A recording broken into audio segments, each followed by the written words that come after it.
우리 길 건너가야 돼.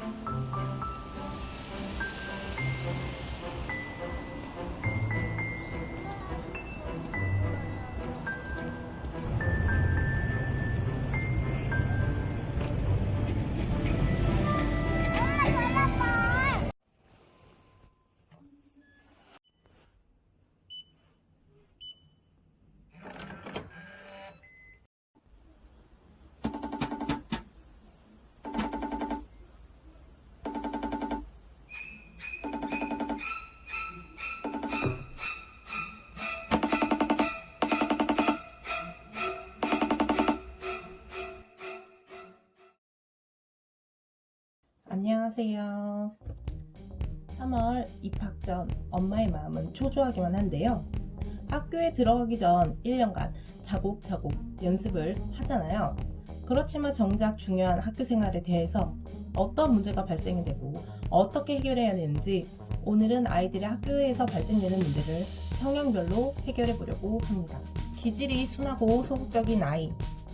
기질이 순하고 소극적인 아이의 평균 성향의 장점은 집중력도 좋고 잘 놀고 때 되면 잘 자고 밥 주면 잘 앉아서 먹는 아이들이 대체적으로 순한데요.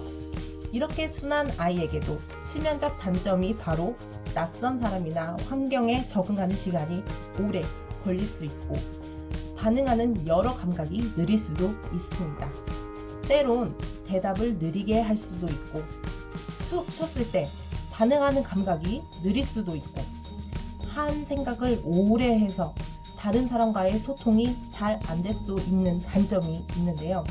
이렇게 타고나는 기질이지만 후천적으로 조금만 도와주신다면 타고난 집중력과 후천적으로 인기가 많은 아이로 성장할 수 있다는 것이죠.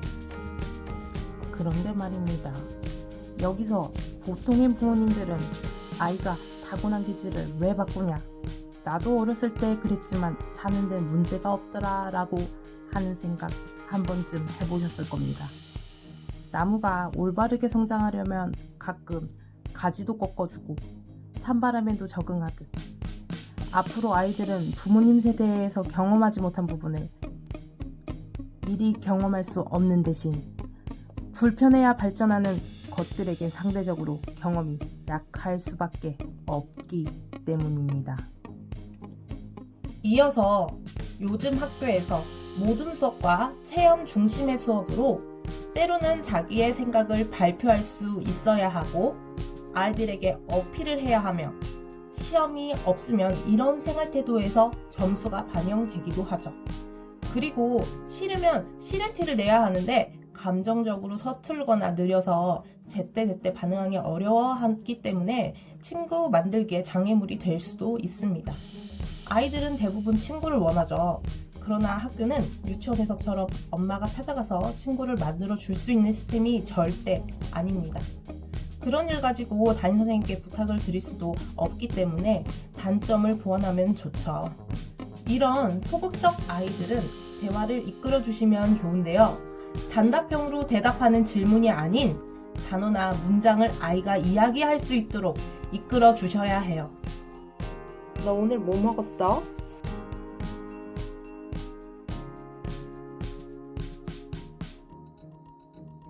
너 오늘 식단에 너 좋아하는 반찬 나왔더라?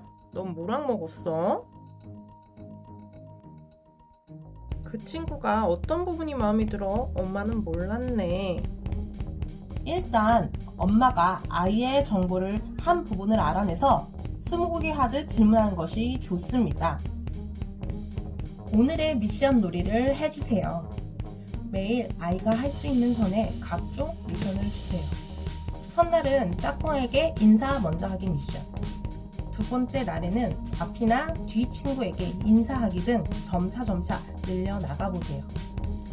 먼저 앞서서 인사를 했기 때문에 친구들이 먼저 인사할 수 있도록 환경을 만들어주는 것이죠.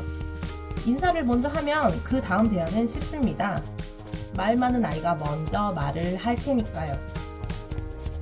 그리고 아이가 할 수 있는 일에 엄마가 선을 그으세요.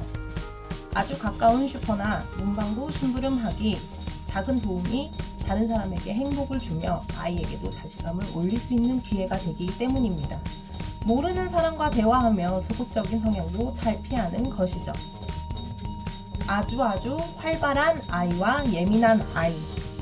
소극적이며 예민할 수도 있지만 그것보다 활발한 아이에게도 엄청난 예민함이 있다는 사실 알고 계셨나요? 아주 활발하고 예민한 아이는 친구들 사이에서 재미를 자랑하고 특히 손재주나 창의력이 높은 아이들이 많은데요. 일단 활발한 아이는 기질 자체가 잔다르크형이어서 나 아닌 다른 사람을 안 믿을 수도 있는데요. 이러한 성향 때문인지 뭔가 급하고 주의 집중도 흐트러질 뿐만 아니라 일단 나 아닌 다른 사람의 말을 들으려 하지 않는다는 단점이 있습니다. 자기의 할 말만 한다던가 질문을 많이 하는데 대답을 듣기도 전에 일방적으로 질문을 할 수도 있죠. 그리고 참아야 하는 상황에서 잘 못 참을 수도 있을 확률이 높습니다. 착석을 해야 하는 상황에서의 1대1 상황에선 이러한 부분이 안 보일 수 있지만 단체 생활을 요하는 초등학교 생활에서는 지적을 많이 받을 수 있기 때문이죠. 이렇게 너무 활발한 아이에게 필요한 건 훈련이 가장 좋습니다. 듣기 훈련은 어떻게 해야 할까요? 듣기는 일단 아이에게 질문자가 질문하고 있음을 인지시켜주고 질문이 끝나면 내가 무엇을 물어보고 싶은지 일단 확인 후 대답하는 방식이 좋습니다. 자, 문제를 내겠습니다. 잠자리는 곤충이야. 내가 뭐 물어봤게. 그리고 룰도 정해서 학교 수업 시간에는 질문하지 말고 글이나 그림으로 적어놓고 한 번에 질문하거나 쉬는 시간에 물어보는 방법도 좋고 요즘 학원에서는 아이들의 이야기를 들어주는 토론식 수업이나 미술 수업 등 다양하니 성향을 고려해서 학원을 보내는 방법이 가장 좋습니다. 착석은 훈련이다. 앉는 부분도 연습시켜줘야 하는 아이들이 많이 있는데요. 이 또한 감각이 예민하기 때문에 앉기를 거부할 가능성이 있습니다. 엉덩이를 붙이는 습관을 만들어주는 게 좋은데요. 처음부터 많이 앉아있기보다 고정적으로 앉는 자리에 아이 책상을 놔두어 의자에 앉혀서 TV를 보거나 간식을 먹게 하다 보면 앉는 감각에 익숙해집니다. 보드게임도 잘하면 좋다. 요즘은 학교에서 쉬는 시간마다 보드게임을 할 수 있다는 사실 알고 계셨나요? 젠가나 할리갈리 정도의 룰을 알고 가면 친구와 잘 놀 수 있습니다. 오늘은 여기까지였고요. 다시 돌아오는 그날까지 걱정 없는 학교 생활, 걱정 없는 부모님이 많아지는 그날까지 계속됩니다. 안녕.